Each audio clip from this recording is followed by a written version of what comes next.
모세가 기록하되 율법으로 말미암는 의를 행하는 사람은 그 의로 살리라. 하였거니와 믿음으로 말미암는 의는 이같이 말하되 내 마음에 누가 하늘에 올라가겠느냐 하지 말라 하니 올라가겠느냐 함은 그리스도를 모셔 내리려는 것이요 혹은 누가 무저갱에 내려가겠느냐 하지 말라 하니 내려가겠느냐 함은 그리스도를 죽은 자 가운데서 모셔 올리려는 것이라. 그러면 무엇을 말하느냐? 말씀이 내게 가까워 내 입에 있으며 내 마음에 있다 하였으니 곧 우리가 전파하는 믿음의 말씀이라. 내가 만일 내 입으로 예수를 주로 시인하며 또 하나님께서 그를 죽은 자 가운데서 살리신 것을 내 마음에 믿으면 구원을 받으리라. 사람이 마음으로 믿어 의에 이르고 입으로 시인하여 구원에 이르느니라. 성경에 이르되 누구든지 그를 믿는 자는 부끄러움을 당하지 아니하리라 하니 유대인이나 헬라인이나 차별이 없습니다. 한 분이신 주께서 모든 사람의 주가 되사 그를 부르는 모든 사람에게 부요하시도다. 누구든지 주의 이름을 부르는 자는 구원을 받으리라. 여러분 반갑습니다. 오늘도 큐티로 여는 기막힌 하루입니다. 본문 말씀은 로마서 10장 5절부터 13절의 말씀입니다. 오늘 바울은 말씀을 통해 우리가 구원을 얻기 위해 필요한 조건에 대해서 가르쳐주고 있습니다. 그 구원을 위해 필요한 조건이 무엇일까요? 그에 앞서 바울은 먼저 구원의 조건이 될 수 없는 것을 먼저 말하고 있는데요. 그것은 우리의 열심과 노력은 구원의 조건이 될 수 없다는 것입니다. 자, 5절 말씀해 보니까 하도 인간이 열심 또 노력을 부르짖고 외치다 보니까 모세는 우리의 열심과 노력으로 구원받을 수 있는 방법 하나를 가르쳐 주었다는 거예요. 그게 뭐냐면 하나님의 율법을 완벽하게 지키면 그는 구원받는다는 것입니다. 자, 99.9%도 안 됩니다. 100% 완전하게 하나님이 요구하시는 율법을 지키는 자, 그 사람은 하나님이 의롭다 여겨주시고 구원해 주신다는 것입니다. 자, 여러분, 그런데 그게 가능한 것입니까? 불가능하죠. 결국 모세가 가르쳐 주었다는 이 율법을 완전하게 지킴으로써 구원받는 길이란 결국에는 우리의 열심으로는 절대 구원 얻지 못한다는 것을 반어적인 방법으로 설명하고 있는 것입니다. 오늘 5절에서 7절에 보니까 그리스도를 모셔내리고 모셔 올린다고 합니다. 이 말은 다시 말하면 지성이면 감천이라고 내가 열심히 해서 하늘도 감동시켜 하나님을 움직이게 한다는 뜻이죠. 그러나 이것이야말로 참된 믿음과 전혀 상관없는 헛된 열심이라는 것입니다. 이렇게 믿음 없는 사람들이 매사에 장담을 잘합니다. 이런 것이죠. 100일 작정기도 열심히 들여봐. 암도 다 낫게 되어 있어. 40일 금식기도 3번 만에. 그러면 내 자식이 철석같이 붙어. 이런 극단적인 태도로 내가 하나님의 뜻을 좌우하겠다는 것이 바로 가장 잘못된 열심의 특징입니다. 하나님은 자기 뜻에 하나님을 굴복시키려 하는 사람들에 대해서는 꿈쩍도 하지 않으십니다. 오히려 하나님의 뜻 앞에 나의 의지와 계획을 또 열심을 겸손히 내려놓는 사람을 위해 주님은 일하시고 움직이신다는 것입니다. 자, 여러분, 4종류의 지도자가 있습니다. 한번 들어보시고 여러분 어떤 종류의 지도자가 좋은 지도자인지 한번 생각해 보시기 바라요. 첫 번째는 부지런하고 머리 좋은 리더이고, 두 번째는 부지런하지만 머리는 나쁜 리더, 세 번째 게으른데 머리가 좋은 리더, 네 번째 게으르고 머리 나쁜 리더. 자, 이 4종류의 리더 중에 누가 가장 좋은 리더일까요? 반대로 누가 가장 나쁜 리더일까요? 정답을 말씀드리자면 가장 좋은 리더는 게으르고 머리 좋은 리더가 1등입니다. 그리고 반대로 부지런하고 머리 나쁜 리더가 꼴찌입니다. 부지런하고 머리 나쁜 사람은 뭐든지 열심이지만 지식이 없기 때문에 일을 저지르기만 하고 문제를 만들기만 합니다. 반면에 게으르지만 머리가 좋은 사람은 다른 사람에게 일을 맡기고 자기 지식을 사용해서 도움을 줄 압니다.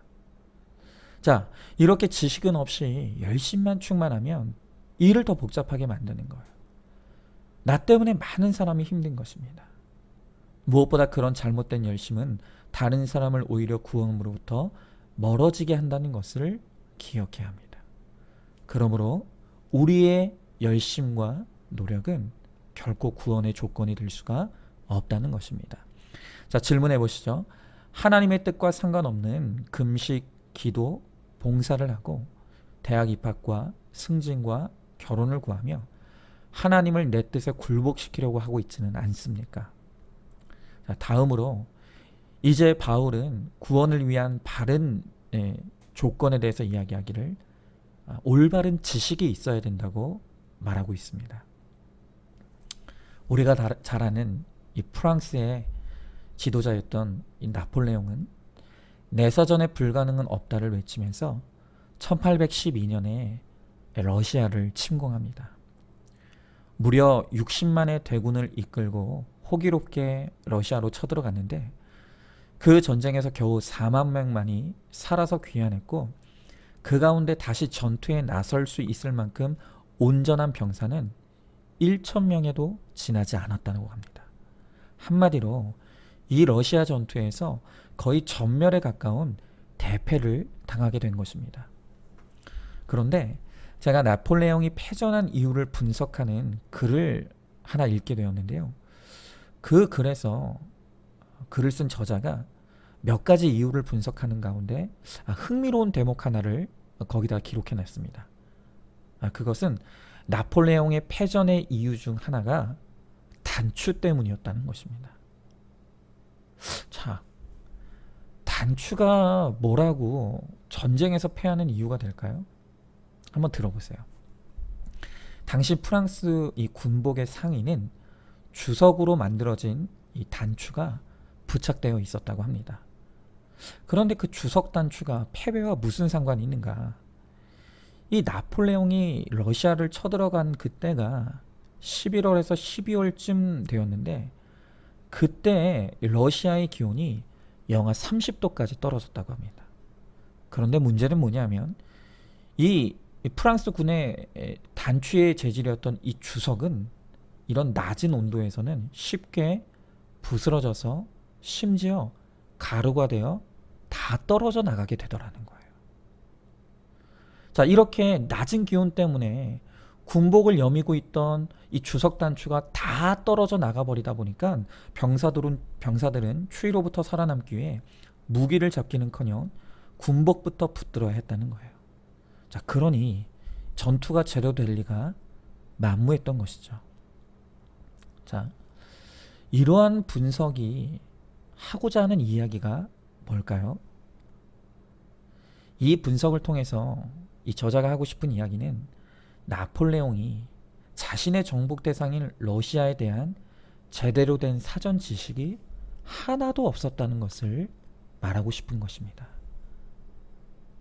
그 대상을 정복하고 싶다면 그 대상이 어떤 대상인지를 정확히 파악하고 바른 지식이 있어야 공략을 할 수 있는데 이 나폴레옹은 열심은 있었지만 그러나 정복의 대상인 러시아에 대한 바른 지식이 없었다는 것입니다. 그리고 그 결과로 많은 부하들이 죽거나 다쳐서 패전하고 만 것입니다. 그리고 이 전쟁의 패배로 말미암아 나폴레옹 자신도 왕위를 잃는 결정적인 원인이 되었다는 것입니다. 여러분, 제가 조금 전에 가장 최악의 리더가 어떤 사람이라고 했는지 기억하십니까? 그것은 부지런한데 머리가 나쁜 리더라고 했습니다. 적어도 이 러시아 전투에서만큼은 바로 이 나폴레옹이 그런 최악의 지도자였던 것입니다. 여러분, 우리의 구원도 마찬가지입니다. 구원을 얻고 싶다면 열심은 도움이 되지 않는다고 바울은 분명하게 이야기합니다. 그러면서 구원에 있어서 가장 중요한 조건이 바로 이 구원을 얻기 위한 바른 지식을 아는 것이 가장 중요하다는 것입니다. 오늘 8절 말씀에 말씀이 가까이 와서 내 입과 내 마음에 있다고 했습니다. 날마다 하나님을 마주대하면서 말씀을 듣는 것이 바른 지식을 얻는 길이라는 것입니다. 큐티, 즉 말씀을 묵상하지 않으면 결국 종교적 열심으로 가게 됩니다. 하나님의 말씀을 모르고 드리는 기도는 새벽에 정예수를 떠놓고 드리는 맹목적인 그 비는 기도와 다를 것이 하나도 없다는 것입니다. 여러분, 성경에 우리 구원을 위한 바른 지식이 있습니다. 하나님의 뜻대로 사는 바른 지도가 너무나도 생생하게 구체적으로 나와 있습니다. 그런데 지도는 덮어둔 채로 어떻게 하면 잘 사는 길이 있을까 여기저기 돌아다니고 있으니 결국 길은 찾지 못한 채로 헤매다가 힘들어 지쳐 쓰러질 수밖에 없는 것입니다. 여러분, 저도 부끄럽지만 한때 큰 목회를 꿈꾸면서 야망을 불태우던 때가 있었습니다. 물론 지금도 그 야망을 다 내려놓은 것은 아니지만 어쨌든 한창 그렇게 야망이 불타오를 때 목회의 성공 비결을 가르쳐준다는 세미나나 강의가 있는 곳이면 거의 안 다녀본 곳이 없을 정도로 열심히 쫓아다녔습니다. 부산에도 가봤고요. 대구에도 가봤고요. 서울 수도권은 말할 것도 없죠. 그런데 이 맹목적인 열심이 큐티 목회를 만나고 내려지게 되었습니다. 말씀을 묵상하면서 하나님이 내 안에 말씀으로 살아계심을 체험하게 되었고 모든 문제의 치유와 해결이 바로 말씀 안에 있다는 것을 알게 되었습니다. 그리고 그렇게 말씀의 인도를 받으며 가는 이 목회의 길이 제가 전에는 한 번도 경험하지 못했던 기쁨과 열매를 보게 하시고 그것을 체험하게 하심에 얼마나 감사한지 모르겠습니다. 질문해 보시죠. 하나님의 말씀이 내 입과 마음에 있습니까? 입만 열면 성경 몇 장 몇 절을 잘잘 외우는 것이 그저 하나님의 지식이라고 생각하고 있지는 않습니까? 중요한 결정을 앞두고 여러분은 성경을 먼저 펴니까 아니면 휴대폰을 켜고 전화번호부를 살피고 있지는 않습니까? 이제 마지막으로 가장 최고의 지식, 그것은 바로 예수 그리스도의 복음이라고 말합니다. 자, 9절의 말씀에 보니까 그냥 예수를 시인하라 라고 말하지 않고 예수를 주로 시인하라고 말하고 있습니다. 기독교인이라고 하는 사람들 중에서도 많은 사람들이 바른 예수가 아닌 자기가 믿고 싶은 예수를 믿는 사람들이 얼마나 많은지 모르겠습니다. 어떤 사람은 예수를 좋은 선생으로 시인하는 사람들이 있습니다. 또 어떤 사람은 예수를 내 소원을 들어주는 그 요술램프 지니로 그렇게 시인하는 사람도 있습니다. 특별히 우리 믿음의 사람들이 구원자이신 예수님은 다 좋아합니다. 나를 천국에 가게 해준다는데 그 나를 구원해줄 예수를 마다할 사람이 누가 있겠습니까? 자, 그런데 문제는 주인이신 예수님은 많은 사람들이 부담스러워하거나 싫어한다는 것입니다. 내가 주인이 되어서 내 마음대로 내 뜻대로 해야 되는데 예수님이 나에게 주인이 되시길 원하신다고 하니 간섭받고 싶지 않은 것입니다.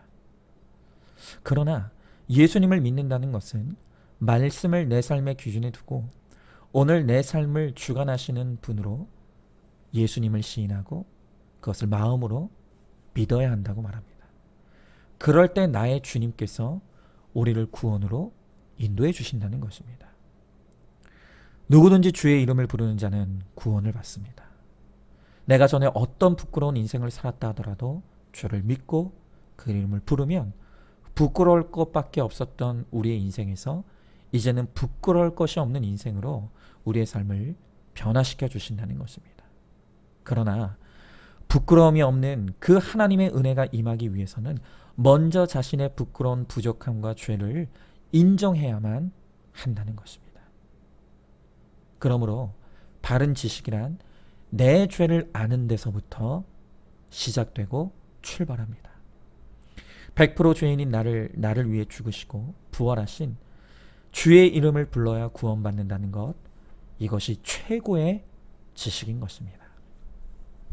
내 삶의 자리에서 날마다 주의 이름을 불러서 그렇게 구원을 이루는 결혼, 구원을 이루는 사업, 구원을 이루는 학업, 구원을 이루는 사역이 되시는 그 은혜를 누리시기를 간절히 소망합니다.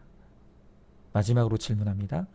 예수님을 나의 구원자와 주인으로 정확하게 알고 믿고 있습니까? 사장님의 이름, 남편의 이름이 아니라 주의 이름을 부르는 것이 최고의 능력인 것을 믿으시기 바랍니다. 오늘도 큐티로 기막힌 하루를 사는 하늘가족 공동체 우리 모든 성도님 되시기를 주의 이름으로 축복합니다.